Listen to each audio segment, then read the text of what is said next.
Today, we're going to go over the top 5 reasons that you're burned out at work and how you can fix it.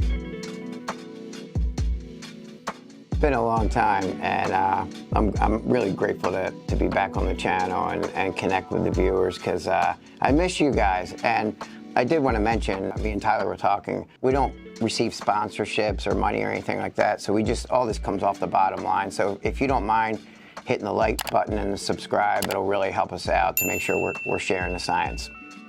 Number 5, the system has failed you at work.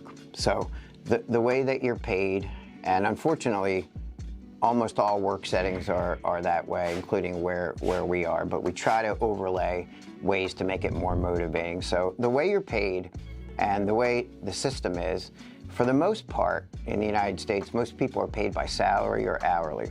And one of the challenges with that is that, according to behavior analysis, it doesn't even pass the dead man's test. So you literally could clock in, show up, and the slower that you move, the more likely you won't be tired that day and you'll get through the day. So no matter how much you have a work history and it's a grind, one of the factors is that the way you're paid really matters.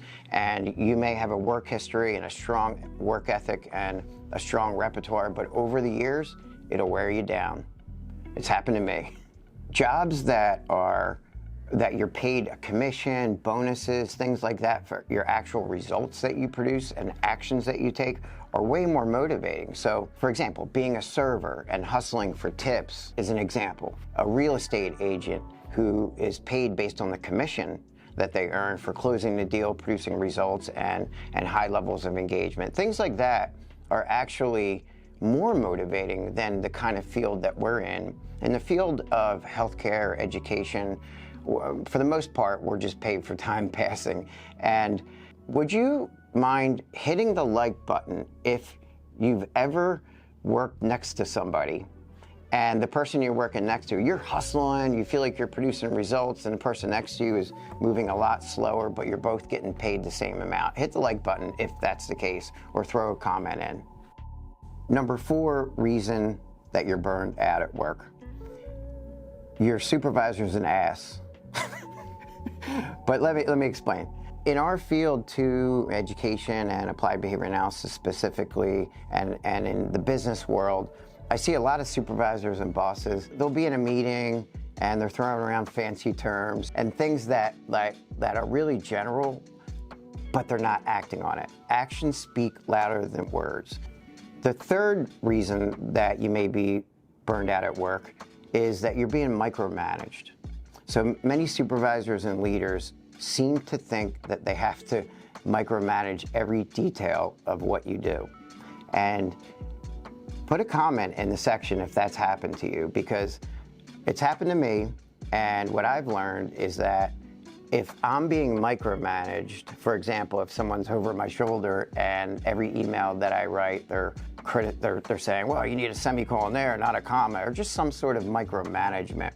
What happens is you quickly lose your steam. What supervisors and leaders really should do is, when you hire smart, innovative people, you want to set the guidelines of where you're operating, set the goal, make it measurable, and as long as that person goes about things ethically, then let them find the innovative, creative way to get to the results. Usually, they're going to have a better way of doing it than what the supervisor tells you to do. I mean, I had an incident like that when I worked in a residential program. Felt like I was making a lot of progress with a student, and I had a supervisor that came over, a BCBA, and we love all BCBAs, and the BCBA said to me, right when I was making progress with a learner, they jumped in and said, well, we agreed that you would reward that behavior, reinforce it within like 2.5 seconds, and it was about 5, and they were taking data. They weren't helping, they weren't hands-on, but they were telling me how long it took me to reinforce while the kid was making progress. So being micromanaged is certainly something that'll kill your spirit. It'll crush your spirit. Counting down to number 2, there's limited growth opportunities.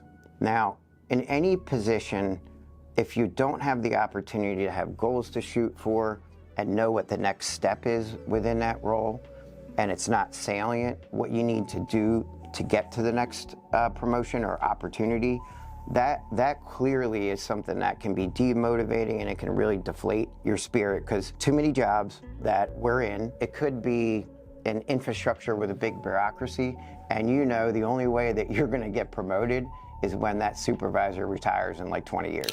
The number one reason that I've seen, I've felt, and many other people I've experienced, and certainly at our organization, we're far from perfect, and this does happen, but your ideas are not valued.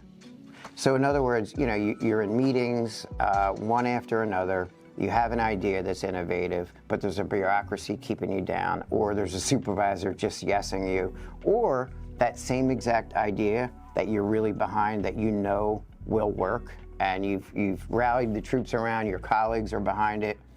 You mention it to a supervisor in a meeting, they kind of shrug it off, but then all of a sudden, like a month later, someone else says the exact same thing, and then they start doing it.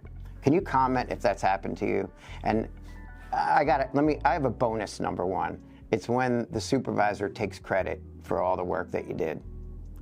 So, in a nutshell, I just want to sum this up by saying, these are my top 5 reasons that I know I've burned out and many other people have burned out on the job. If these 5 things are happening and you're in a position where you really can't leave that job, really the best thing you can do is control your own behavior and your own mental state.